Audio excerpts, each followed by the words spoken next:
স্বাগত আজকের বাংলাদেশে। আপনাদের সঙ্গে আছি আমি খালেদ মহিউদ্দিন। দশম জাতীয় সংসদ নির্বাচনে সব দলের অংশগ্রহণ এখন অনিশ্চিত। নির্বাচনকালীন সরকার নিয়ে বিবাদ বিতর্কে ব্যস্ত প্রধান দুই রাজনৈতিক দল শেষ পর্যন্ত যা সংঘাতের রূপ নেওয়ার আশঙ্কা উড়িয়ে দেওয়া যাচ্ছে না। অবশ্য 90 পরবর্তী আমাদের গণতন্ত্র এই সংখ্যা থেকে মুক্তি পায়নি কখনোই। ফলে আড়ালে থেকে যাচ্ছে দেশ, সরকার আর টেকসই গণতন্ত্রের জন্য সব মৌলিক সমস্যা। এসব নিয়ে আজকের আলোচনার শিরোনাম তাই তথ্যে মন্ত্রতন্ত্র। কথা বলতে স্টুডিওতে আছেন ব্র্যাক বিশ্ববিদ্যালয়ের অর্থনীতি ও সামাজিক বিজ্ঞান বিভাগের অধ্যাপক ডক্টর পিয়াস করিম, আছেন ঢাকা বিশ্ববিদ্যালয়ের রাষ্ট্রবিজ্ঞান বিভাগের অধ্যাপক ফেরদৌস হোসেন, আছেন ঢাকা বিশ্ববিদ্যালয়ের টেলিভিশন অ্যান্ড ফিল্ম স্টাডিজ বিভাগের প্রতিষ্ঠাতা চেয়ারম্যান ডক্টর শফিউল আলম এবং ইন্ডিপেন্ডেন্ট ইউনিভার্সিটির শিক্ষক মোহাম্মদ এ আরাফাত। স্বাগত আপনাদের। আজকে আমি আসলে কয়েকটি দ্রুত প্রশ্ন করতে চাই, যেটি আমি আগে আলোচনা করছিলাম, সে বিষয়ে আপনাদের মতামত শুনে নিয়ে তারপরে মূল আলোচনায় যাওয়ার একটি চেষ্টা করব আমি। রামপাল বিদ্যুৎ কেন্দ্র স্থাপন, রামপাল একটি বিদ্যুৎ কেন্দ্র স্থাপনের কথা চলছে, সেটা হচ্ছে সুন্দরবনের অদূরে বলে অনেকেই, এবং আজকের থেকে একটি লং মার্চ রয়েছে যারা রামপাল বিদ্যুৎ কেন্দ্র নির্মাণের বিপক্ষে বাম দল আন্দোলন করছে। রামপাল বিদ্যুৎ কেন্দ্র নিয়ে আপনার অবস্থান? এই ইস্যুতে আমি তেলগ্যাস কমিটির সঙ্গে পুরোপুরি। আমি মনে করি এটা আমাদের পরিবেশের উপরে বিরূপ প্রভাব ফেলবে। এমনকি ভারতীয় আইনে একটা বনাঞ্চলে 25 কিলোমিটারের মধ্যে আপনি বিদ্যুৎ কেন্দ্র স্থাপন করতে পারবেন না, কয়লা ভিত্তিক তো নাই আর কি। সেখানে আমাদের আইনের একটু শিথিলতার সুযোগ নিয়ে আমরা এলাকাটা আমাদের করছি। আমার মনে হয় না কোনো সিরিয়াস এনভায়রনমেন্টাল স্টাডি হয়েছে এই ব্যাপারে, এবং আপনি এটার বিপক্ষে, মানে আমি এই বিদ্যুৎ কেন্দ্র নির্মাণের বিপক্ষে। দেশে আরো অনেক জায়গা আছে বিদ্যুৎ কেন্দ্র স্থাপন করার।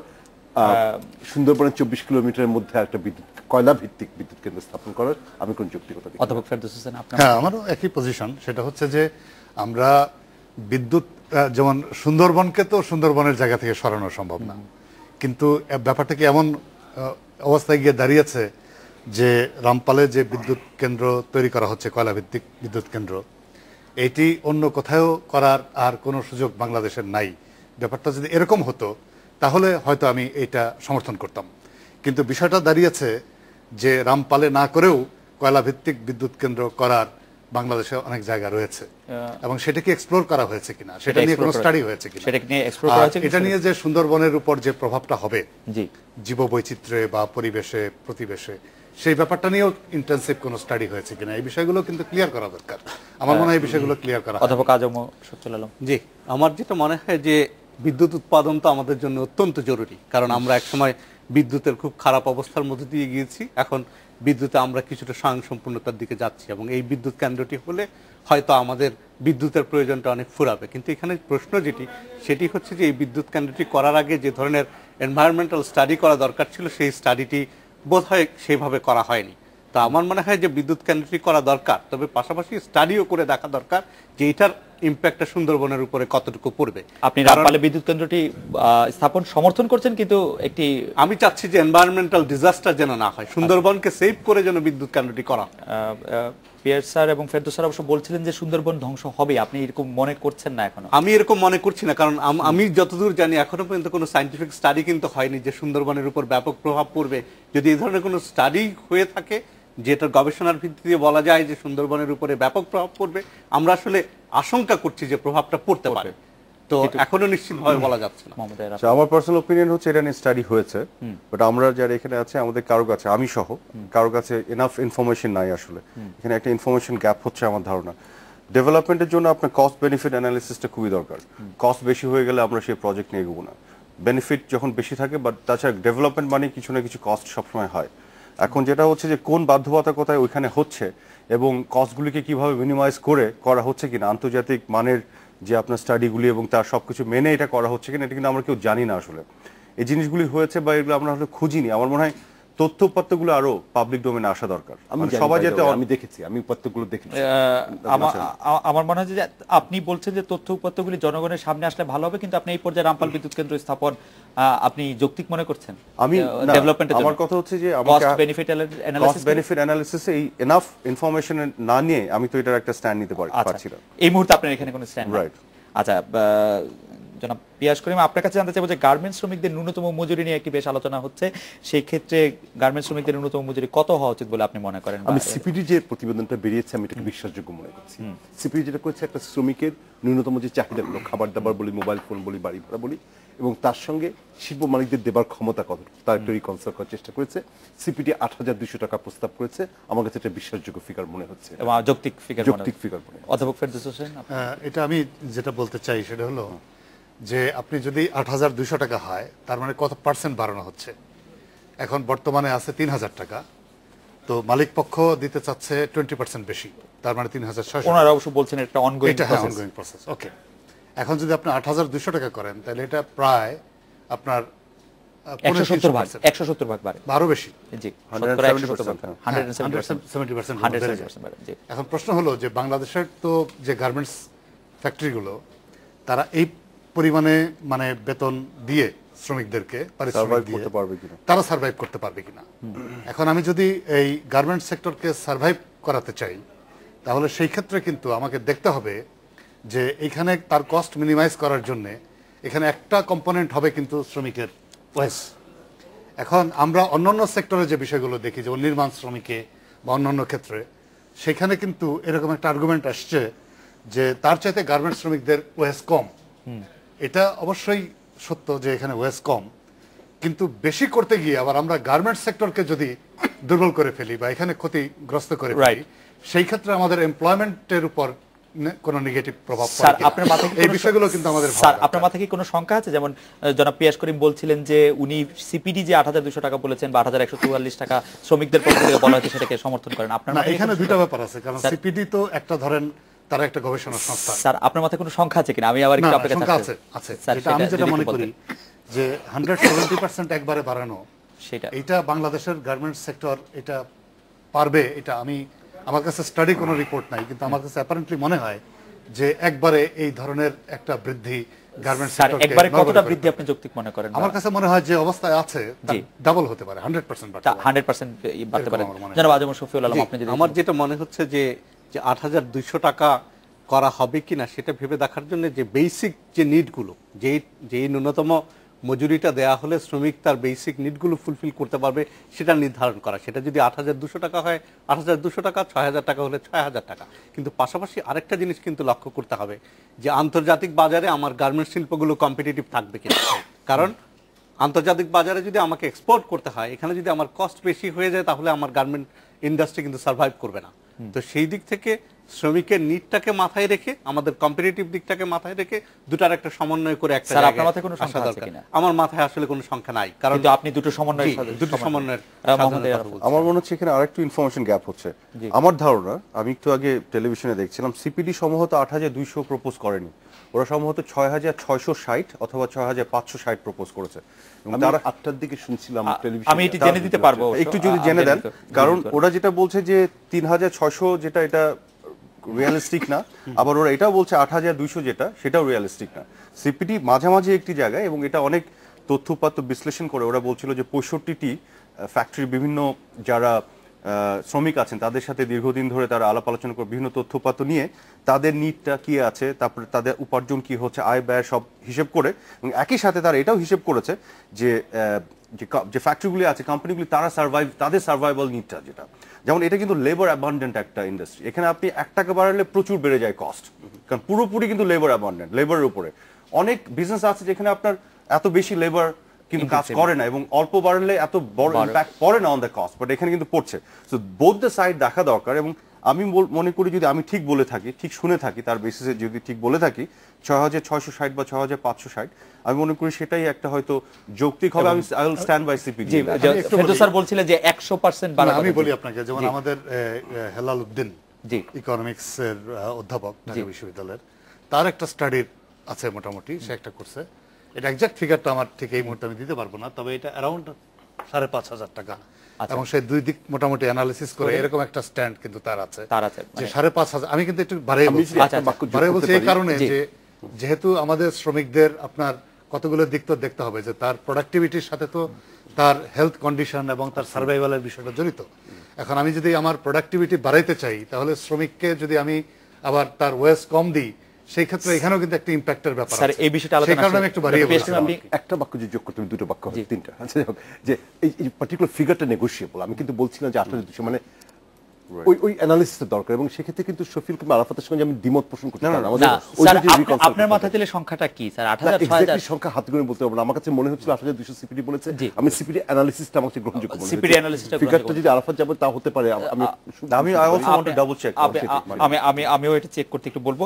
স্যার, এই প্রসঙ্গে আপনার কাছ থেকে শুরু করতে চাই যে এই গার্মেন্টস শ্রমিকদের বেতন ভাতা নিয়ে কিন্তু এক ধরনের রাজনৈতিক প্রশ্ন উঠেছে। একটি আছে যে নৌ পরিবহন মন্ত্রীর ভূমিকাটা কি হতে পারে, আরেকটি আসতে পারে যে বিএনপির নীরবতা। দুটি বিষয় স্যার আপনি কিভাবে বিশ্লেষণ করতেছেন?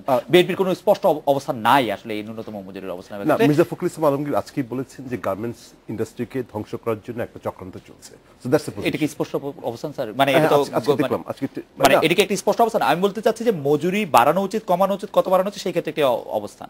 না, সেক্ষেত্রে বিএনপির কোনো অবস্থান দেখিনি আমি। না, নৌ পরিবহন মন্ত্রীর ভূমিকাটা আমার কাছে অদ্ভুত লেগেছে। মানে একই অঙ্গে এত রূপ। ওই নৌ পরিবহন মন্ত্রী, উনি আমার পরিবহন শ্রমিকদের নেতা, আবার পরিবহন মালিকও বটে। যদি উনি বলে থাকেন যে আসলে উনি পরিবহন ভাইদের ব্যবসা, ওটাতে কিভাবে কাজ করে আমরা তো জানি, ভাইয়ের নামে ব্যবসা, এবং এখন তিনি আবার গার্মেন্টসের শ্রমিক হয়েছেন। ওটার পিছনে একটা রাজনৈতিক উদ্দেশ্য আমার কাছে মনে হয়। 30 লক্ষ 40 লক্ষ গার্মেন্টস শ্রমিক আছে, তাদেরকে নির্বাচনের আগে মোবিলাইজ করা, তার উপর দায় দায়িত্ব পড়েছে কিনা এই মোবিলাইজেশনের। না, উনি বলেছেন যে ওনার উপর দায় দায়িত্ব পড়েছে, সেটাই উনি বলেছেন যে এটা। কিন্তু মানে আমি শ্রমিকের মজুরি বাড়ানোর পক্ষে, কিন্তু মন্ত্রী সাহেব সমাবেশ ডাক দেবেন এবং কারখানার কাজ বন্ধ করে শ্রমিকদেরকে পাঠাতে হবে, এটা তো মামার বাড়ি আবদার না, এবং না পাঠালে ভাঙচুর হবে। এটা তো গার্মেন্টস শিল্পের জন্য ক্ষতিকারক ব্যাপার। অধ্যাপক ফেরদৌস হোসেন, এখানে আমি যে বিষয়টা যেভাবে দেখি, ধরেন আপনি যখন একটা আনরিয়ালিস্টিক ফিগার বলবেন তখন দুই ধরনের সমস্যা তৈরি হয়। একটা হলো যে শ্রমিকদের এক্সপেকটেশন বেড়ে যায়। তখন হয় কি যে গভর্নমেন্টের মন্ত্রী যখন বলছে যে ওই ধরনের একটা মোবিলাইজেশনে বা ওই ধরনের একটা সমাবেশে যখন সেটাকে সমর্থন দিচ্ছে বা এই ধরনের ইঙ্গিত দিচ্ছে, তখন শ্রমিকরা কিন্তু ধরেই নেবে যে গভর্নমেন্ট চাচ্ছে শ্রমিকদের মজুরি এরকম একটা জায়গায় নিয়ে যেতে, তো মালিকরা দিচ্ছে না। তার মানে যে এই ধরনের একটা মেসেজ শ্রমিকদের কাছে পৌঁছানো যে আমরা তোমাদের স্বার্থের পক্ষে আছি এবং তোমাদের ভোট আমাদের দাও। আচ্ছা, ব্যাপারটা এরকম। তো যখন দেখা যাবে যে একটা ওয়েস্ট বোর্ড কিন্তু অলরেডি ফাংশনিং, এখন ওয়েস্ট বোর্ডের মধ্যে এখানে মালিক পক্ষ আছে, শ্রমিক পক্ষ আছে এবং সরকার আছে। সরকারের ভূমিকাটা এখানে আরবিট্রারি। তাই যদি হয়ে থাকে তাহলে সরকারের একজন মন্ত্রী সেই ওয়েস্ট বোর্ডের রিকমেন্ডেশন আসার আগে তার কিন্তু এই ধরনের একটা স্ট্যান্ড নেওয়া, এটা আমি মনে করি খুব ঝুঁকিপূর্ণ, তার জন্যও, সরকারের জন্য ঝুঁকিপূর্ণ। এই অর্থে যে যখন আপনি বলছেন যে শ্রমিকের দাবি আমি সমর্থন করি, কিন্তু আপনি কি মনে করেন যে আলটিমেটলি ওয়েস্ট বোর্ড এই শ্রমিকরা যা দাবি করছে এই জায়গায় কোনো সমঝোতা হবে? হবে না। যদি আমি কথা বলছি যে যদি দেখা গেল যে 5,000 টাকা ফিক্সড করলো মজুরি বোর্ড, তখন কিন্তু এরকম একটা প্রচারণাও হইতে পারে যে আওয়ামী লীগের নেতারা বা মন্ত্রীরা মালিকদের কাছ থেকে ঘুষ খেয়ে শ্রমিকদের মজুরি কম রেখে। স্যার, আমি একটু যোগ করি যে Centre for Policy Dialogue recommended 6,550 টাকা। আজকে ডেইলি স্টারে এটার মানে আমি অনলাইনে রিপোর্ট দেখছি এই মুহূর্তে যে এটা হচ্ছে 6,550 টাকা। তাহলে স্যার আপনি মনে করছেন যে মন্ত্রীর অবস্থানটা একটু অবস্থাটা জটিল করে তুলেছে। স্যার, আপনি বিএনপির অবস্থানটা যদি একটু ব্যাখ্যা করতেন। এখানে কিন্তু বিষয়টা ক্লিয়ার। এখানে হচ্ছে যে বিএনপি কোনোভাবেই মালিকদের বিপক্ষে যাবে না। আচ্ছা, তার শ্রেণীগত অবস্থানেই যাবে না, আওয়ামী লীগও কিন্তু যাবে না। জি, আলটিমেটলি আপনি দেখবেন যে শ্রমিকদেরকে উস্কানো হবে যে তোমার 8,000 10,000 12,000 ইত্যাদি। স্যার, এই পর্যায়ে আপনাকে একটু থামাতে চাই। আমি এই জায়গা থেকে একটু আজম শফিউল আপনার কাছে জানতে চাই যে আপনার মতামত যে গার্মেন্টস শ্রমিকদের রাজনীতিটা প্রশ্নে। আমরা কিন্তু একটা জিনিস ভুলে যাচ্ছি এখানে, যখন মন্ত্রী সমালোচনা করছি, হ্যাঁ মন্ত্রী যদি কোনো খারাপ কাজ করে থাকেন আমরা সমালোচনা করতেই পারি, আমরা পাশাপাশি কিন্তু একটি জিনিস ভুলে যাচ্ছি, সেটি হচ্ছে মন্ত্রী কিন্তু একজন জনপ্রতিনিধি এবং উনি শ্রমিক নেতাও বটে। তো শ্রমিকের দাবি দাওয়া নিয়ে আজকে গার্মেন্টস শিল্প যে আমাদের যে বৈদেশিক মুদ্রা আয়ের যে অন্যতম মাধ্যম হিসেবে পরিগণিত হয়েছে, এর পিছনে কিন্তু শ্রমিকের যে ঘাম শ্রম এটা রয়েছে। এখন এই শ্রমিকদের ন্যায্য মজুরি এবং ন্যূনতম মজুরি নিশ্চিত করার জন্য এই পর্যন্ত যে উদ্যোগ নেওয়া হয়েছে সেটাই বর্তমান সরকারের আমলেই নেওয়া হয়েছে। এই প্রধানমন্ত্রীর নেতৃত্বে এই মজুরি কমিশন একটা ন্যূনতম মজুরি নির্ধারণ করার চেষ্টা চলছে। তো সেক্ষেত্রে একজন মন্ত্রী যদি শ্রমিকের পক্ষে কথা বলেন, আমি তো এটাকে পজিটিভলি দেখি। আমাকে একটু শেষ করতে দেন। জনাব আলম, যেটি ডক্টর পিয়াস করিম তুললেন যে মন্ত্রীর কথা শুনে গাড়ি ভাড়া করে এবং সেই ভাড়া কে দিয়েছে এবং যেতে হবে সেখানে, সেটির একটি মানে কোনো সেটির কিন্তু কোনো গ্রহণযোগ্য প্রমাণ নেই যে মন্ত্রী বলেছেন গাড়ি ভাড়া করে আসতে হবে বা আপনার কারখানা বন্ধ করে আসতে হবে। মন্ত্রী কিন্তু পাশাপাশি আরো বলেছেন যে আমরা কারখানায় সোর্স নিয়োগ করব, যারা ভায়োলেন্স করছে তারা আসলে শ্রমিকের স্বার্থ দেখে কিনা। কারণ একেবারে পরিষ্কারভাবে কিন্তু বলা যায় না যে মন্ত্রী এগুলো করতে বলেছেন বা এগুলো না, মন্ত্রী ভায়োলেন্স করতে বলেছেন কিনা সেটা না, কিন্তু মন্ত্রী আমাদের অনুষ্ঠানে এসেই বলেছেন যে আসলে গাড়িগুলি ভাড়া করা হয়েছিল এবং গাড়িগুলি ভাড়া কিছু অংশে মালিকরা দিয়েছে, কিছু অংশে পরিবহন মালিকরা দিয়েছে এবং তাদেরকে সেখান থেকে আসতে বলা হয়েছে। তাহলে তো সেক্ষেত্রে আমি তো দেখছি যে পরিবহন মালিকরা এবং গার্মেন্টস মালিকরাও এর সাথে কিছুটা সম্পৃক্ত বলে মনে হচ্ছে। আমি একটু স্যার জানাব আপনার কথা শুনবো, আমাকে একটা বিরতি নিতেই হচ্ছে। বিরতির পর ফিরে এসে আপনি একটু বলেন এটা। আমরা একটা বিরতি নিচ্ছি।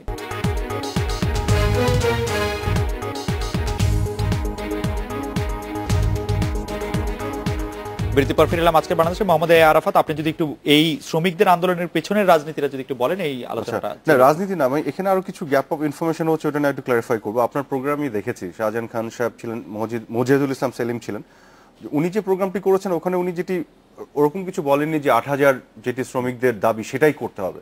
ওখানে যেটা ক্রিটিসাইজ করা হচ্ছে যে মালিক পক্ষ যেটা ৩,৬০০ দাবি করেছে সেটাকে ক্রিটিসাইজ করা হচ্ছে। এটা একেবারে আনরিয়ালিস্টিক এবং ওখানে একটা মাঝামাঝি অবস্থান রাদার নেওয়া হচ্ছিল ওনার প্রোগ্রামে, যেটা উনি নিজে এখানে বলছেন যে একটা নেগোসিয়েশনের মধ্যে এবং ওই যে মজুরি কমিশন যেটা সেটাকে রেফার করে বারবার বলা হচ্ছিল যে একটা ন্যায্য জায়গায় পৌঁছানোর কথা। এরকম কোনো এক্সট্রিম কিন্তু স্ট্যান্ড ওখানে ছিল না যে ৮,০০০ই হতে হবে। আরেকটি যেটা অভিযোগ এসছে আজকে বিএনপি তরফ থেকে হচ্ছে, আমি দেখলাম ফখরুল ইসলাম আলমগীর সাহেব বলেছেন যে জোরপূর্বক শ্রমিকদের নিয়ে আসা হয়েছে। অ্যাটলিস্ট আমার অবজারভেশন, আমার পরিচিত যত বন্ধু বান্ধব যারা আছে গার্মেন্টস ইয়েতে, কেউ কিন্তু এই কথাটি বলেননি। বলা হয়েছিল নিয়ে যাওয়ার জন্য, যারা রাজি হয়েছে গেছে, এবং সেক্ষেত্রে পরিবহন সেক্টরের সাথে যেহেতু শাহজাহান খান সাহেব জড়িত আছেন, এই মানে ট্রান্সপোর্টেশনের যে ব্যবস্থাটা করে দিয়েছে, অনেক পরিবহন মালিক আছে যারা ফ্রি অফ কস্ট এটা করে দিয়েছে। ব্যাপারটি কিন্তু এরকম ঘটেছে। আসলে কিছু কিছু ঘটনা আছে আপনার 2-3% ডিস্টর্ট হলে অন্যরকম দেখায়। আমি সেই জায়গাতে একটু জাস্ট কারেক্ট করলাম আর কি। ঠিক আছে, আমি একটু জনাব পিয়াস করিম আপনার কাছে আসতে চাই যে নির্বাচন কমিশন নিয়ে একটি প্রশ্ন আছে ইদানিং আমাদের ডিসকোর্সে, যে নির্বাচন কমিশনের উপর যথেষ্ট আস্থা রাখা যায় কিনা। যদি আমরা স্পেশালি মনে রাখি, একজন কমিশনার বলেছেন যে সংসদ রেখে নির্বাচন করাটা একটু কঠিন হবে, আরো 2-3জন আবার অন্যরকম কথা বলেছেন। মানে এই সবটা মিলে আবার বিএনএফ নামে যে দলটা, সেই দলটার ব্যাপারেও একটা অবস্থানের ব্যাপারে প্রবল আপত্তি আছে। একটা তো হচ্ছে নির্বাচন কমিশনের কনসিস্টেন্ট কোহেরেন্ট পজিশন নিতে পারছে কিনা, মানে একটা নীতিমালার ব্যাপার আছে, নির্বাচন কমিশন সদস্যরা তাদের ব্যক্তিগত অপিনিয়ন বলতে পারেন কিনা, কিংবা তারা যখন বলবেন তারা কমিশনের পক্ষ থেকে অফিসিয়াল পজিশনের কথা বলবেন কিনা। কিন্তু I think that is the least of their problem. তাদের প্রবলেম গ্রহণযোগ্যতার ক্ষেত্রে অন্যান্য প্রবলেম হয়েছে। একটা হচ্ছে ওই যে একবার বললেন যে প্রার্থীর বৈধতা বাতিল রাখবেন না, আবার এটা প্রত্যাহার করে নিলেন। সীমা নির্ধারণের ক্ষেত্রে বলা হচ্ছে তারা ল মিনিস্ট্রির কথা শুনেছেন, ঢাকা সিটি কর্পোরেশন নির্বাচনটা করতে পারলেন না, ফাইনালি বলেই দিলেন নির্বাচন হবে না। এবং স্থানীয় সরকার যদি বলা হয় যেটা স্থানীয় সরকার মন্ত্রণালয়ের দায়িত্ব, যে তারা সীমা নির্ধারণ করতে পারেননি, নির্বাচন কমিশন যথাযথ চ্যাপ্টার তৈরি করতে পারেনি, এবং বিএনএফকে নিয়ে যে খেলা হচ্ছে। ফলে এই আমার কথা হচ্ছে এই সমস্যাগুলো একটাও যদি এক্সিস্ট না করতো, তারপরেও দেশে একটি প্রধান রাজনৈতিক দল যখন নির্বাচন কমিশন উপর আস্থা না রাখে, সেই নির্বাচন কমিশনের পক্ষে একটা নির্বাচন করা কঠিন ব্যাপার। স্যার, আমি কি একাডেমিক ইন্টারেস্টে একটা প্রশ্ন করতে চাই যে এই নির্বাচন কমিশনের উপর যদি বিএনপি সর্বাঙ্গীন আস্থা প্রতিষ্ঠিত হয়, তাহলে কি স্যার তত্ত্বাবধায়ক সরকার ছাড়াও আমাদের দেশে নির্বাচন হবে, মানে ভালো নির্বাচন হতে পারবে? আমার মনে হয় না, আমার মনে হয় না। কিন্তু নির্বাচন কমিশনের এসেনশিয়াল ইনগ্রেডিয়েন্ট। কিন্তু আবার এই নির্বাচন কমিশন হয়ে থেকে তত্ত্বাবধায়ক সরকার আসলে একটা ভালো নির্বাচন হবে সম্ভবত। অধ্যাপক ফেরদৌস হোসেন, আপনার মতামত একটু। এখানে বিষয়টা হলো যে আপনি লক্ষ্য করবেন যে ইলেকশন কমিশন মানে প্রথম থেকেই তার যে ভূমিকা বর্তমান ইলেকশন কমিশনের, তার মধ্য দিয়ে কিন্তু তারা এটা প্রমাণ করতে পারে নাই যে তারা সরকারের চাপের বাইরে স্বাধীনভাবে সমস্ত সিদ্ধান্ত গ্রহণ করতে পারছে। এটা তারা কোনোভাবেই প্রমাণ করতে পারে নাই, বা এই ধরনের পারসেপশন কিন্তু পিপলের মধ্যে তৈরি হয় নাই। এবং একটা একটা করে যদি দেখেন আপনি, যে যখন বিএনএফ এর কোশ্চেন আসে, সাথে সাথে পত্রিকা কিন্তু আরেকটা বাক্য এসে যায় রিপোর্টে, যে একটা গোয়েন্দা সংস্থার চাপে নির্বাচন কমিশন এটা করতে বাধ্য হচ্ছে। এবং যদি এই ধরনের রিপোর্ট অন্তঃশাসন বা ভিত্তিহীন হবে, তাহলে কিন্তু ইলেকশন কমিশনের সেটা কন্টেস্ট করার কথা বা প্রটেস্ট করার কথা। ইলেকশন কমিশন চুপ থাকে, নীরব থাকে। তার মানে এখানে কিন্তু সন্দেহটা আরো বেশি বেড়ে যায় মানুষের, যে তাহলে গোয়েন্দা সংস্থার চাপেই কি বিএনএফ এবং বিএনএফ কে গমের শেষ বা রজনীগন্ধা, আমার মনে হয় এই যে বিষয়গুলো, আমার মনে হয় একটি খুব গুরুত্বপূর্ণ বিষয়, এই যে বিষয়গুলো, সেটা আমার কাছে মনে হয় যে ইলেকশন কমিশন যে তার স্ট্যান্ড পিপলের কাছে ক্লিয়ার করবে, সেটা কিন্তু ইলেকশন কমিশন করতে পারেনি। অধ্যাপক আলম, যেমন ধরেন একটা ইলেকশন কমিশন কতটা গ্রহণযোগ্য বা কতটা স্বাধীন, এটা তো দেখতে হবে তার পারফরমেন্সের ভিত্তিতে। এই ইলেকশন কমিশন এই পর্যন্ত 6 থেকে 6,500 নির্বাচন পরিচালনা করেছে, এবং এখনো পর্যন্ত কিন্তু কোনো মিডিয়া বা কোথাও থেকে আমরা দেখিনি যে কোনো নির্বাচনে বড় ধরনের কারচুপি হয়েছে। নির্বাচনগুলো সবগুলোই গ্রহণযোগ্য হয়েছে। হ্যাঁ, ধরেন নির্বাচন কমিশনে কিছু বিতর্কের সৃষ্টি হয়েছে, কিছু লিমিটেশন তো থাকবে। আমরা যদি তুলনামূলক আলোচনা করি যে আগের সময়ে যে নির্বাচন কমিশনগুলো ছিল, বর্তমানে যে নির্বাচন কমিশন আছে তার চাইতে তাদের পারফরমেন্স অনেক অনেক বেশি ভালো। তো সেক্ষেত্রে আমি তো মনে করি যে এই নির্বাচন কমিশনের অধীনেই একটা নিরপেক্ষ নির্বাচন হতে পারে। এবং আপনি আস্থা রাখছেন নির্বাচন? আমি আস্থা রাখছি, কারণ আমি এখনো পর্যন্ত আস্থা হারানোর মতো কোনো কিছু দেখতে পাই। জনাব মোহাম্মদ ইয়ার, শুনুন, সমস্যা হচ্ছে কি, এই নির্বাচন কমিশনের আগে যে নির্বাচন কমিশন ছিল, শামসুল হুদা সাহেব, তারপরে ব্রিগেডিয়ার সাখাওয়াত, ওনারা যখন ছিলেন তখন ওনারা কিন্তু কম গালি খাননি, কিন্তু ওনারা চলে যাওয়ার পরে এখন আমরা বলি যে ওনারা খুব ভালো নির্বাচন কমিশন ছিল। তো মানে এক্সিস্টিং কারেন্ট নির্বাচন কমিশনকে নিয়ে এই দ্বিধাদ্বন্দ্ব, এই সন্দেহের জায়গাটা আমাদের মনে হয় ওভারঅল যে কলোনিয়াল লিগেসি যেটা আমরা বেয়ার করছি সেখান থেকে আসলে, এবং এখানে আমরা অনেক ধরনের স্পেকুলেটিভ। আপনার এই নির্বাচন কমিশনকে একটু দুর্বল মনে হয় না? মনে হওয়ার বিষয়টা তো যে স্পেকুলেশন থেকে, পারসেপশনের কথাটা ফেরদৌস স্যার বলছেন, সেটা আমি বলছি যে এই যে স্পেকুলেশনগুলি বিভিন্ন হিসাব মিলে আমরা একটা জায়গায় পৌঁছানোর চেষ্টা করি যে নিশ্চয়ই এটা দুর্বল। কিন্তু আমি পার্সোনালি দেখেন, মানে আগে নির্বাচন কমিশনের বিষয়টি কি ছিল, ওরা কি খুব শক্তিশালী ছিল? না, সে সময় তো তত্ত্বাবধায়ক সরকার ছিল, সেজন্য নির্বাচন ভালো না, তারপরে সেই নির্বাচন কমিশন অনেকগুলো নির্বাচন তো এই গভর্নমেন্ট আমলে করেছে, আগে নির্বাচন কমিশন, কিন্তু তারা তো এই গভর্নমেন্ট ভালো সেজন্য করছে না। ভালো খারাপ is a different issue, but they have done it. কিন্তু তাদেরকে কি আপনি বিতর্কে উঠে রাখতে পেরেছিলেন? পারেননি। কিন্তু তাদেরকে কিন্তু বিএনপির তরফ থেকে আপনি দেখেন যে এলিগেশনস গুলি তাদের এগেইনস্টে ছিল, দল ভাঙা, এটা সেটা, খুব স্ট্রং কিছু। এটা এখন মনে হচ্ছে স্ট্রং কিছু না। তখনকার আপনি এগুলি শোনেন, নারায়ণগঞ্জ ইলেকশন করতে যে মেরুদণ্ডহীন এই হেন কোনো কথা না বলা হয়নি। কাজে হচ্ছে কি যে আপনি এই যে স্পেকুলেটিভ এগুলো না বলে, আমি আলম ভাইয়ের সাথে একমত হবে একটা জায়গায় যে আমরা এগুলো বিচার করতে চাই পারফরমেন্সে। এই নির্বাচন কমিশন যে সব নির্বাচন করছে সেটি না, অ্যাটলিস্ট লাস্ট 5টা যে সিটি কর্পোরেশন ইলেকশন যেগুলো হয়েছে সেই পারফরমেন্সের ভিত্তিতে আমি তাদেরকে কিছুটা তো বেনিফিট অফ ডাউট দিতেই চাই। মানে আমার পক্ষেও বলা সম্ভব না। আমার মনে হয় যে কিছুটা বেনিফিট অফ ডাউটটা কি এনাফ কিনা অন্য বা মানুষের আস্থা আনার জন্য? না, মানুষের আস্থা তো যার তার উপর ডিপেন্ড করবে। আমি তো আমার কথাটাই বলতে পারবো। মানুষের আস্থা জিনিসটাও কিন্তু আমাদের আরোপিত, আমরা কিন্তু জানি না যে মানুষ আসলে কার উপর আস্থা আছে। আমরা সেটা কিভাবে বুঝতে পারবো সেটা যদি একটু মানুষের আস্থাটা কিভাবে বোঝা যায়? না, অবশ্যই বোঝা যায়। আপনি বলছিলেন যে মানুষের আস্থা নাই, আস্থাটা কিভাবে? না, এটা তো পারসেপশনের ব্যাপার। জি, এখন ধরেন আমি যখন আমাদের এখানে দুজন অধ্যাপক আছেন, তারা বলছেন যে মানুষের আস্থা আছে, এখন সেটা এবং আরোপিত বা অধ্যাপক আলম আমি ক্লিয়ার করি। এখানে কিন্তু আপনি যখন প্রশ্নটা তুললেন তখন কিন্তু একটা কথা বলেছিলেন যে কেয়ারটেকার গভর্নমেন্ট এবং এই ইলেকশন কমিশন, আর একটা হচ্ছে দলীয় গভর্নমেন্ট এবং এই ইলেকশন কমিশন। সেই ক্ষেত্রে নির্বাচনের গ্রহণযোগ্যতা বা স্বচ্ছতা, এই বিষয়টা কিন্তু আপনি তুলেছিলেন। একটি বিষয় কিন্তু আমাদের লক্ষ্য করার দরকার যে ইলেকশন কমিশন যখন ইলেকশন কন্ডাক্ট করে, ইলেকশনের মেইন মানে ইলেকশন পরিচালনার শক্তিটা কার হাতে থাকে?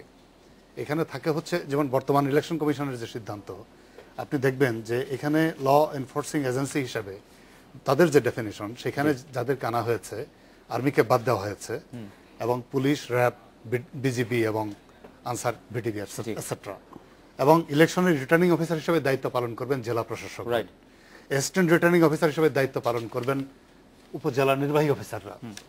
তো সেই ক্ষেত্রে এই অভিযোগ কিন্তু বরাবরই আছে যে একটা গভর্নমেন্ট যখন ক্ষমতায় থাকে, ইলেকশনের আগে সে প্রশাসনকে এমনভাবে বিন্যস্ত করে, এমনভাবে সাজায়, যাতে করে তার বৈতরণী পার হওয়ার সুবিধা। এবং এই ক্ষেত্রে ইলেকশন কমিশনের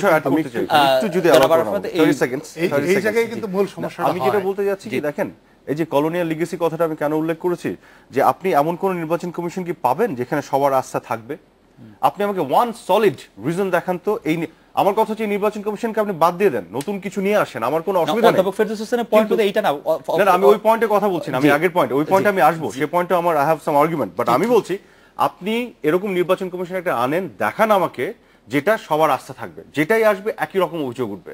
আপনি পারফরমেন্সে তো আমরা যাই না, আমরা তো স্পেকুলেটিভ জাজমেন্ট অ্যাপ্লাই করি।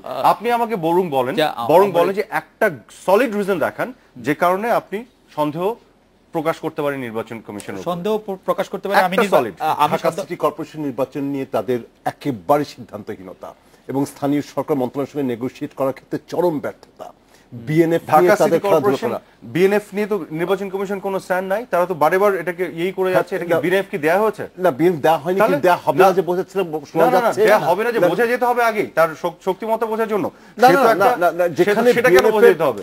ইভেন্চুয়ালি কি হবে এটার জন্য ওয়েট করতে হবে। সাংগঠনিক ভিত্তি, সে সাংগঠনিক না জেনে তদন্তে পাঠানো হচ্ছে। ঢাকা সিটি কর্পোরেশন ইলেকশন কেন হচ্ছে না গতকালও তো নিউজে আমরা দেখলাম, এটা স্পেসিফিক কারণ তো ওখানে আমরা দেখছি। ঢাকা সিটি কর্পোরেশন নির্বাচন হচ্ছে না, সীমানা নির্ধারণ নিয়ে যে সমস্যাটা কোর্টে যেটা জাতীয় নির্বাচন আগে আরেকটা নির্বাচন এটা তো ধারণা প্রসূত তো, কিন্তু আপনি একাডেমিক্যালি পলিটিক্যাল ইন্ডাকশন না এক্স্যাক্টলি কি কারণে হচ্ছে না, নির্বাচন কমিশন কি কারণ দেখাচ্ছে ঢাকা সিটি কর্পোরেশন ইলেকশন সীমানা নির্ধারণ, সীমানা নির্ধারণের দায়িত্ব ছিল স্থানীয় সরকার মন্ত্রণালয়, চিঠি দেওয়া হয়েছে ঠিক আছে আপনাদের স্থানীয় সরকার মন্ত্রণালয়কে বলতেন আমার মনে হয় যে জনাব মোহাম্মদ এরাফাত, আমি আপনার দৃষ্টি আকর্ষণ করছি যে ধারণা প্রসূত হলে হবে না, ধারণা প্রসূত হলে একেবারে না, সলিড কারণ দেখাতে হবে। আপনি তো শুনবেন না, আপনি বলবেন সলিড কারণ, কিন্তু আমি বললে আপনি শুনবেন, এগুলো তো সলিড না, যেটা আপনি সীমানা নির্ধারণের কারণে তারা দিতে পারছে সেটাকে আপনি কারণ হিসেবে দেখেন, এটা সলিড না। সরকার মন্ত্রণালয়ের দায়িত্ব এটা করা, নির্বাচন কমিশন যে চাপটা প্রয়োগ করার কথা সেই চাপটা প্রয়োগ করতে ওটা কি পারেনি। পরিমাণ চাপ, কোন স্কেলে আপনি মাপছেন? না, কারণ এটা হচ্ছে না এই স্কেলে আমি মাপছি, এটা হচ্ছে না সেই জন্য হওয়ার পেছনে ই অলসো হ্যাভ টু সি কি কারণ আছে। আমার মনে হয় যে ঢাকা সিটি কর্পোরেশনের নির্বাচন সর্বশেষ হয়েছে 2004 সালে।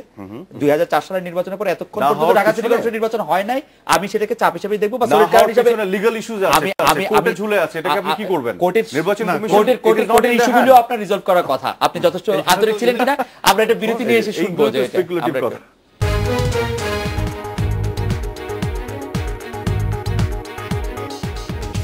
বিরতির পর ফিরে এলাম আজকের বাংলাদেশে। আমি বিরতির আগে যে বিষয় নিয়ে আলোচনা ছিল সেটার মধ্যে আমি দুটি কথা বলতে চাই। জনাব মোহাম্মদ আরাফাত বলছিলেন যে বর্তমান নির্বাচন কমিশনের কোনো সলিড ব্যর্থতা বা ত্রুটির কথা বলা যায় কিনা। আমি দুটি ব্যর্থতার কথা উল্লেখ করতে জানি না এটা ব্যর্থতা কিনা। একটা হচ্ছে আরপিও সংশোধনের প্রস্তাব দিয়েছিলেন তারা, যে ক্ষেত্রে তাদের নিজেদেরকে দুর্বল করার কথা বলেছিল, পরে জনমত চাপেই হোক সমালোচনার মুখেও তারা সেটি থেকে ফিরে এসেছেন। এবং দুই নম্বরটি হচ্ছে নিবন্ধনের শর্ত পূরণের জন্য বাংলাদেশের ন্যাশনালিস্ট ফ্রন্ট বিএনএফ, যাদের মার্কা হচ্ছে গমের শীষ, তাদেরকে আবারও সুযোগ দিয়েছে নির্বাচন কমিশন। এই নিয়ে তৃতীয় দফার মতো কোনো সুযোগ পাইল। কোনো দল অযোগ্য বিবেচিত হলে তাদের দ্বিতীয় দফার কোনো সুযোগ দেওয়ার কথা নিবন্ধন আইনে নেই। এটা একটা দুর্বলতার লক্ষণ বলে মনে হয়। আর ডক্টর পিয়াস করিম, আপনার জন্য বলতে চাই যে ডিসিসি নির্বাচনের দায়িত্ব কিন্তু লোকাল গভর্নমেন্টের, ইলেকশন কমিশনের নয়। স্থানীয় সরকারের অনুরোধে ইলেকশন কমিশনের নির্বাচনের আয়োজন করে থাকে।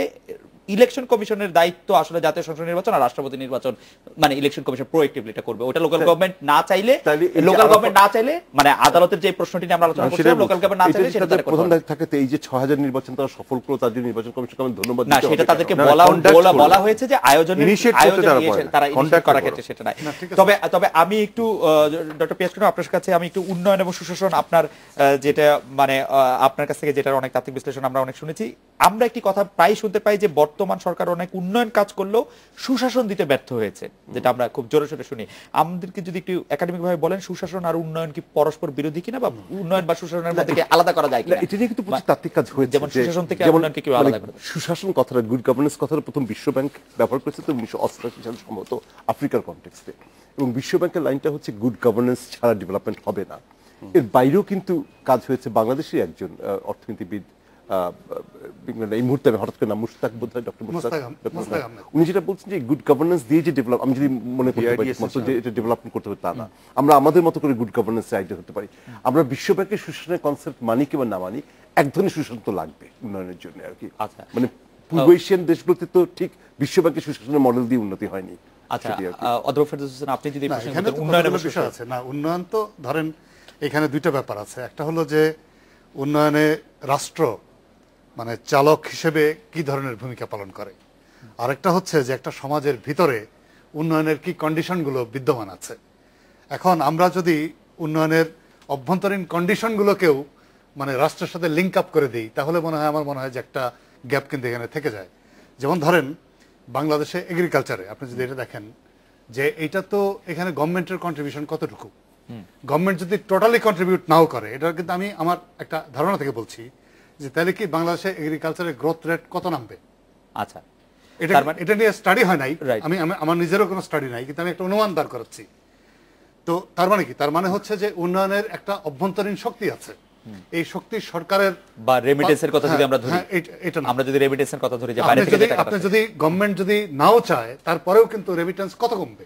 আমি একটু এই কারণে আমার কাছে মনে হয় সেটা হচ্ছে আমি এটা মেকানিক্যালি দেখার কোনো সুযোগ নেই। কিন্তু আমার কাছে মনে হয় যে পোস্ট সোভিয়েত মার্কেট ইকোনমিতে রাষ্ট্রের একটা ভূমিকা আছে, এবং রাষ্ট্র এবং বাজারের একটা ভারসাম্যমূলক ভূমিকা যে কোনো এই প্রেক্ষিতে আমি অধ্যাপক আলমকে এখানে খুব মেকানিক্যালি ব্যাপারটাকে দেখার ব্যাপারটা কখনোই অধ্যাপক আলমকে যদি একটু শুনি যে উন্নয়ন ও সুশাসনের সম্পর্ক।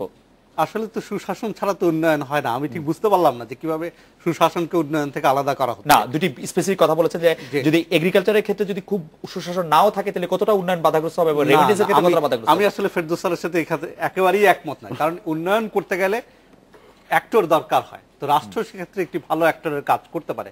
আমরা যদি কম্পারেটিভ জাজমেন্টে যাই, আমরা কিন্তু এদেশেই দেখেছি যে ফার্টিলাইজার সারের জন্য মানুষকে প্রাণ দিতে হয়েছে, এবং এই সরকারের সময় অন্তত সার ব্যবস্থাপনায় একটা সুন্দর ব্যবস্থা করা হয়েছে এবং বিশেষ করে কৃষিতে সেচের জন্য বিদ্যুৎ সরবরাহ করা হয়েছে। তো এখন এই দুটো জিনিস, আপনার সার এবং বিদ্যুৎ, সেচের জন্য বিদ্যুৎ, এই দুটোকে যদি আমরা বাদ দিয়ে দেই তাহলে কি এগ্রিকালচারের উন্নয়ন সম্ভব? তার মানে আপনি বলছেন উন্নয়নের সাথে সুশাসনের সম্পর্ক রয়েছে এবং বাংলাদেশে যে উন্নয়ন হয়েছে তার সাথে সুশাসনের সম্পর্ক। অবশ্যই। অধ্যাপক আরাফাত, আপনি যদি খুব কম কথা একটু যোগ করেন, এটা আপনার এটা অ্যাবসলিউটলি, মানে without the intervention of the government আপনার অন্তর্নিহিত যত শক্তি থাক এটা তো মুখ থুবড়ে পড়বে, খুব বেশি এগোতে পারবে না। But at the same time অন্তর্নিহিত শক্তি যেটা আমাদের আছে, গভর্নমেন্টের ইন্টারভেনশন এবং সাপোর্টটা যদি থাকে, যেমন আপনি রেমিটেন্সের কথা বলছেন, যখন আমরা দেখলাম যে মোবাইল ফোনের মাধ্যমে টাকা রেমিট করার যে ডিজিটালাইজেশন যেটা ঘটলো, যখন দেখলাম যে প্রবাসী কল্যাণ ব্যাংক তৈরি করার মধ্য দিয়ে আপনার এক ধরনের সুযোগ তৈরি হলো, তখন আমরা দেখলাম রেমিটেন্সের হার কি হয় বেড়ে গেল ধাই ধাই করে। এটা তো direct contribution, it is directly correlated. এটা আপনি রিসার্চ করলে এই কোরিলেশন পাবেন। বক্তব্য পরিষ্কার। আমি একটু অধ্যাপক আপনার কাছ থেকে আসতে চাই, একটি নতুন প্রশ্ন শুরু করতে চাই। সেটা হচ্ছে যে কয়েকদিন আগে, মানে এই তো অতি সম্প্রতি অর্থমন্ত্রী আবুল বাল আব্দুল মুহিত বলেছেন যে গ্রামীণ ব্যাংকে কেন্দ্রীয় ব্যাংকের আওতায় আনা হবে। এটি অনেক সমালোচনা হয়েছে, দেশে বিদেশে নানা ধরনের আলোচনা হয়েছে। আপনি এটা সম্পর্কে আপনার মতামত একটু শুনবো। আমি এটা নিয়ে আসলে কোনো মতামত দিতে চাই না, because I am not fully aware of this. আসলে এই মুহূর্তে এটা তো রাষ্ট্রীয় একটি প্রতিষ্ঠান হিসেবে আমি একটু যদি মনে করে দিতে পারি, তিনি বলেছেন যে 30 সেপ্টেম্বর গ্রামীণ ব্যাংকের কমিশনের প্রতিবেদন পাওয়া যাবে। তবে ওই প্রতিবেদনে কি আছে তা তিনি মোটামুটি জানেন এবং তিনি গ্রামীণ ব্যাংকে কেন্দ্রীয় ব্যাংকের আওতায় আনার একটি পরামর্শ দিয়েছেন আর কি। না, অ্যাজ আই সেড, যেটা কতটুকু যৌক্তিক, I don't have enough information. জনাব আজমর শফিউল আলম যদি একটু যেমন আমার বক্তব্যটি হচ্ছে যে এই যে কেন্দ্রীয় ব্যাংকের অধীনে কেন আনতে হবে, কারণ আমার কাছে মনে হচ্ছে এটার আসলে দরকার নেই। গ্রামীণ ব্যাংক যেভাবে ফাংশন করছে আজকে সারা দুনিয়াতে, গ্রামীণ ব্যাংকের মডেলটাকে রেপ্লিকেট করা হচ্ছে। আমার মনে হয় যে আমরা যদি গ্রামীণ ব্যাংকে তার মতো করে চলতে দিই সেটাই ভালো। অধ্যাপক ফেরদৌস হোসেন, আমিও আলমের সাথেই কাছাকাছিই থাকবো। তার কারণ হচ্ছে যে এইখানে যে গভর্নমেন্ট যে ধরনের মানে আচরণ করছে বা যেসব সিদ্ধান্ত গ্রহণ করছে, এটা কিন্তু ধারাবাহিকভাবেই আমরা লক্ষ্য করছি যে গ্রামীণ ব্যাংকের যে অথরিটি বা গ্রামীণ ব্যাংকের এতদিনের যে অপারেশনাল মানে বা পারফরমেন্স এগুলাকে বিবেচনায় খুব একটা যে নিয়ে আসা হচ্ছে তা না। এখানে মনে হয় যে কি একটা বিরোধ বোধহয় কাজ করছে এখানে গ্রামীণ ব্যাংকের সাথে। এবং এই সিদ্ধান্তগুলো আমার কাছে মনে হয় যে ঠিক গ্রামীণ ব্যাংকের কোনো দুর্বলতার থেকে আসছে ব্যাপারটা তা না, এটা আসতেছে গ্রামীণ ব্যাংকের সাথে একটা বিরোধ থেকে। অধ্যাপক পেশ করে আমি একমত দুজনের সঙ্গে। এবং আলমের ব্যাপারে আমি এক্সট্রা ইমপ্রেসড এর কারণে আমি ভেবেছিলাম যে আলম হয়তো একটা পার্টিকুলার দলীয় গণ্ডির মধ্যে যুক্তিটা করবে, কিন্তু আপনি যে দলীয় গণ্ডির বাইরে গিয়ে যুক্তিটা করলেন আমি খুব পার্সোনালি ইমপ্রেসড। না, যেটা হয়েছে কি, আমি আবার ওই ভারসাম্যের কথা চলে আসি যে এই বাজার অর্থনীতিতে স্টেট এবং নন স্টেট অ্যাক্টরসদের একটা ভারসাম্য দরকার। সরকার গ্রামীণ ব্যাংকের ব্যাপারে যেটা করছে ওই ব্যালেন্সটা নষ্ট করে ফেলছে। আমরা কি আরেকটা সোনালী ব্যাংক চাই? আমরা কি আরেকটা জনতা ব্যাংক চাই? আমাদের রাষ্ট্রীয় ব্যাংকগুলোতে ব্যবস্থাপনা। আমি আবার এই ক্ষেত্রে আপনার সাথে কিন্তু একমত হতে পারছি না। আমি শেষ করি। সব ব্যাংকগুলো কিন্তু এভাবে খারাপ করছে না। জনতা ব্যাংকের পারফরম্যান্স সোনালী ব্যাংকের যে প্রয়োজনীয়তা শেষ করতে দিতে হবে। রাষ্ট্রায়ত্ত ব্যাংকের রেকর্ড কিছু ভালো করছে তো, কিন্তু ওভারঅল ইমপ্রেসিভ রেকর্ড না। গ্রামীণ ব্যাংকের মতো একটা সফল প্রতিষ্ঠান, গ্রামীণ ব্যাংকের সরকার যতই গালাগালি করুক, বলছে তো গ্রামীণ ব্যাংকের কাজকর্ম ভালো মতো চলছে, সেখানে ধরে বেঁধে কেন্দ্রীয় ব্যাংকের নিয়ন্ত্রণে আনতে হবে। এটা মুহিত সাহেবের একটা অফ কোটেড ইয়েকে যদি আমি রিপিট করতে পারি, ইটস রাবিশ। আমি আরেকটা কথা বলি, এখানে একটা বলি, যেমন এটা কিন্তু একটা ব্যাড প্রেসিডেন্স হবে যখন গ্রামীণ ব্যাংকের কোনো কারণে কেন্দ্রীয় ব্যাংকের অধীনে নিয়ে আসলেন। পরে হবে কি যে অন্যান্য এই ধরনের যে প্রতিষ্ঠানগুলো, কাছাকাছি যে প্রতিষ্ঠানগুলো, তখন এই রেফারেন্স দিয়ে বা এই বিষয়টাকে মানে সামনে রেখে কিন্তু এই ব্যাড প্রেসিডেন্সের কারণেই অন্যান্য প্রতিষ্ঠানগুলো কিন্তু সাফার করবে। আমার মনে হয় যে এই বিষয়টিতে আপনারা আপনাদের মতামত পরিষ্কার করেছেন। আমি একটি বিরতি নিব, বিরতির পর ফিরে আসবো এবং জনাব মোহাম্মদ এ আরাফাতের কাছ থেকে জানতে চাইবো যে বর্তমান নির্বাচনকালীন সরকার ব্যবস্থা যেটি আছে সেটিতে দশম জাতীয় নির্বাচনে মানে সংসদ নির্বাচনে আসলে বিএনপি যেতে চায় না। এই অবস্থায় নির্বাচনটা কিরকম হবে সেটা যদি আপনি শুরু করেন এবং আপনাদের যদি একটু বলেন। আমরা একটা বিরতি নিচ্ছি।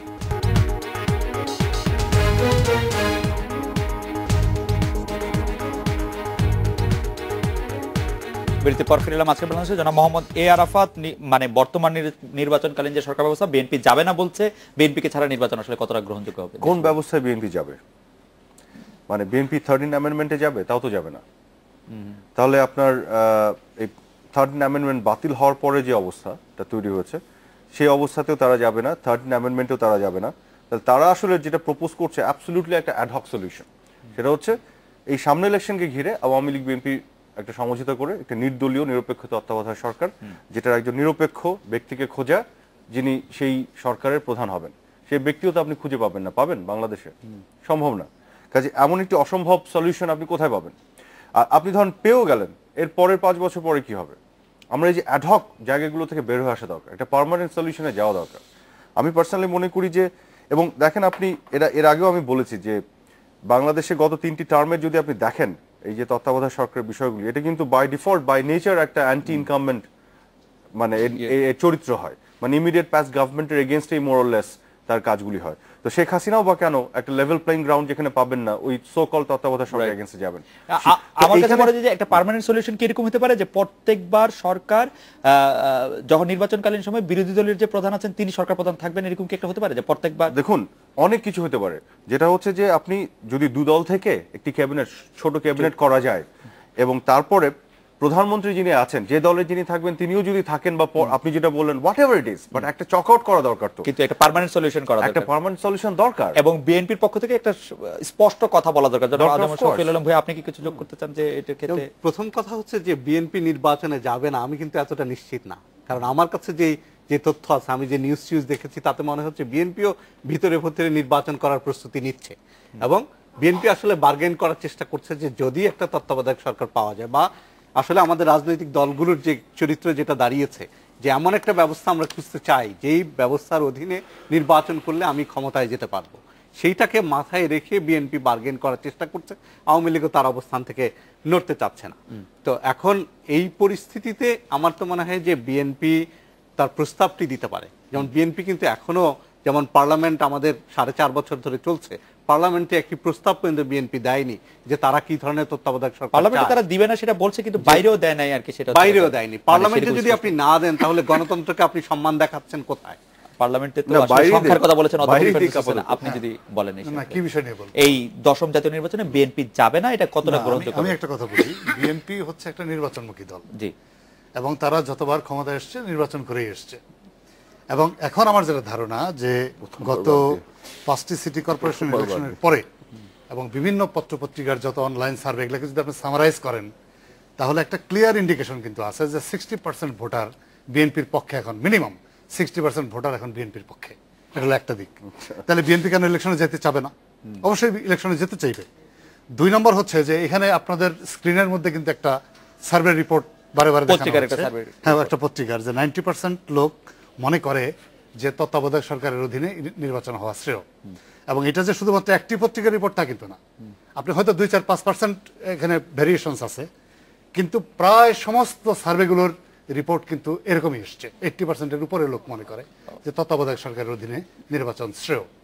তো এই ধরনের একটা গ্রাউন্ড থাকা অবস্থায় বিএনপি সেখান থেকে সরে যাবে, এটা তো আমার কাছে কোনোভাবেই, মানে তত্ত্বাবধায়ক সরকারের প্রসঙ্গে, তত্ত্বাবধায়ক সরকারের প্রশ্নের সমর্থন কি আপনি মনে করছেন যে বিএনপিরও সমর্থন সেই পরিমাণ লোক? না, সেটা তো হইতেই পারে না। মানে আমি বলি আপনাকে, এখানে তত্ত্বাবধায়ক সরকারের দাবি তো শুধু বিএনপির দাবি না। এখানে আপনি দেখবেন যে গত আমরাও সেটা মনে করি 2-3 দিনের যদি আপনি পত্রিকাগুলোর রিপোর্ট দেখেন, যে এখানে গণফোরাম, তারপরে আপনার কৃষক শ্রমিক জনতা লীগ, না সেগুলি অবশ্য মানে অনেক দলই সমর্থন করছে। জনাব আজম শফিউল আলম, আপনি কি বলতে চাচ্ছেন? আপনি যদি খুব সংক্ষেপে একটু। জি, আমি একটু বলতে চাচ্ছিলাম যে এই যে 90% ফিগারটা যে দেয়া হচ্ছে, এটা কিন্তু সঠিক ফিগার নয়। এই কারণে যেটা হচ্ছে 3000 স্যাম্পলের মধ্যে 90%, প্রথম আলো যে জরিপ। এখন এই 3000, নো, লেট মি ফিনিশ, এই 3000-কে আপনি 16 কোটির মধ্যে জেনারেলাইজ করতে পারেন কিনা? অবশ্যই পারি, তারপরে অবশ্যই পারি। Let me finish. ওনারা তো দৈব চয়ন ভিত্তিতে স্যাম্পলের কথা। তারপরে আমি বলি, আরেকটু বলি, যে কোনো সার্ভের ক্ষেত্রে, আমাকে একটু শেষ করতে দেন, যে কোনো সার্ভের ক্ষেত্রে প্রশ্নগুলো কিভাবে করা হচ্ছে, প্রশ্ন কখন করা হচ্ছে, সেই সার্ভেটি কোন মুহূর্তে করা হচ্ছে, অনেক প্রশ্ন, সেটির উপর ভিত্তি করে সেই সার্ভেটি নিয়ে অনেক প্রশ্ন আমাদের রয়েছে। কিন্তু স্যারকে আর না, একটু বলি আমি, এটা যে শুধুমাত্র প্রথম আলোর সার্ভে তা কিন্তু না, আর কোন সার্ভের কথা কি স্যার? প্রথম আলো বাদেও এই যে অনলাইন সার্ভে যেগুলো হয়, আচ্ছা, সেগুলির ক্ষেত্রেও দেখা যাচ্ছে যে তত্ত্বাবধায়ক সরকারের পক্ষে সার্ভেগুলো সামারাইজ করেন, আপনি দেখবেন যে কমপক্ষে 80% লোক ডক্টর পেশ করে না, যেটা হচ্ছে যে একদম রিসার্চ মেথোডলজি, মূল কথা হচ্ছে মানে এটা কিন্তু যারা, আমি আপনাকে বলছি না, আপনাকে তো আমি ব্যক্তিগতভাবে পছন্দ করি, আপনি জানেন, তো আমি যেটা বলছি যে আমেরিকার নির্বাচন একদম স্ট্যাটিস্টিক্যালি পয়েন্ট পার্সেন্টেজ দিয়ে যে প্রেডিকশনটা করে, সেটা 500 লোকের গ্যালাপ বলে। That's what sample is. Sample কিন্তু 16 কোটি স্যার আমাদের মূল প্রশ্ন যদি সেটা কিন্তু আলোকপাত করতে সেটা কিন্তু আমি স্যার, বলি সার্ভের না। কথা আপনি সার্ভের কথা স্যার মূল প্রশ্ন হচ্ছে দশম জাতীয় নির্বাচনে যেতে বিএনপি রাজিতে রাজি। আমি তো বিএনপির পক্ষে কথা বলার দায়িত্ব আমাকে কতদিন দায়ী না, স্যার, বিশ্লেষণ। কিন্তু আমার ধারণা, এবং আমি অত নিশ্চিত, যদি ভুল হয় আপনাদের টেলিভিশন চ্যানেল ডাক্তার মাফ চেয়ে নিব, বিএনপি তত্ত্বাবধায়ক সরকার নির্বাচনে যাবে না। তত্ত্বাবধায়ক সরকার ছাড়া নির্বাচনে বিএনপি যাবে না। যাবে না, এটা আমি একদম এবং না গেলে সেই নির্বাচন গ্রহণযোগ্য হবে কিনা, না গেলে নির্বাচন গ্রহণযোগ্য হবে কিনা। না, আমি হবে একটু না। ভিন্ন মত আছে। এবং না, কিন্তু আমি কথা না জেনে বলছি না, আমি কিন্তু সঠিক সলিড তথ্যের উপর এই কথাটা বলছি। এই সবগুলো তথ্য তো আমি টেলিভিশন ক্যামেরার সামনে বলতে পারবো না। আচ্ছা, আমি তবে একটা কোয়েশ্চেন করি। যেটা হচ্ছে তৃণমূল পর্যায়ে চাপ আপনাকে আছে, একটা তৃণমূল প্রশ্ন- পর্যায়ে আপনাকে একটা প্রশ্ন নির্বাচনে করতে চাই, যাওয়া, পিয়াস ভাই। because আমাদের it's a আমাদের lot হাতে of সময় নেই। এক সেকেন্ড একটা প্রশ্ন করতে চাই। ধরেন তত্ত্বাবধায়ক সরকার আওয়ামী লীগ দিয়ে দিল, 13 নভেম্বরে চলে গেল, বিএনপি ইলেকশনে আসবে না, বিএনপির কাছে ওই যে আপনি বলছেন যে রূপকল্প দেয়নি, রূপরেখা কিন্তু একটা তৈরি করা হয়েছে বলে আমি 13 জানি। নভেম্বরে আমার চলে মনে গেল। হচ্ছে আমাদের আর আসবে। সময় নেই। না, আজকে রূপরেখা তৈরি করা আর দুই হয়েছে হচ্ছে, যেখানে আওয়ামী লীগ না, যদি বলে যে আমি আমাদের যাব এখন- ইলেকশনে তত্ত্বাবধায়ক সরকারের অধীনে, because that doesn't give me level playing ground, election গ্রহণযোগ্য হবে? না, হবে না। আমরা তো বলছি না আওয়ামী লীগ তবে আমরা ডক্টর বলছি পিয়াস করিম যদি দুটো বলছেন যে প্রধান তত্ত্বাবধায়ক দলকে- সরকার ছাড়া না, বিএনপি এখানে- নির্বাচনে যাবে না। ফেরদৌস এটা স্যারের আমি- অবশ্যই একটু and I stand দ্বিধা আছে। by that, স্যার I আমাকে stand শেষ by করতে that. হচ্ছে, আমি I stand by দুঃখিত। that. আজকের অনুষ্ঠানে আসার জন্য আপনাদের অনেক ধন্যবাদ। এই ছিল আজকের বাংলাদেশে, দেখা হবে আগামীকাল এই সময়। শুভরাত্রি।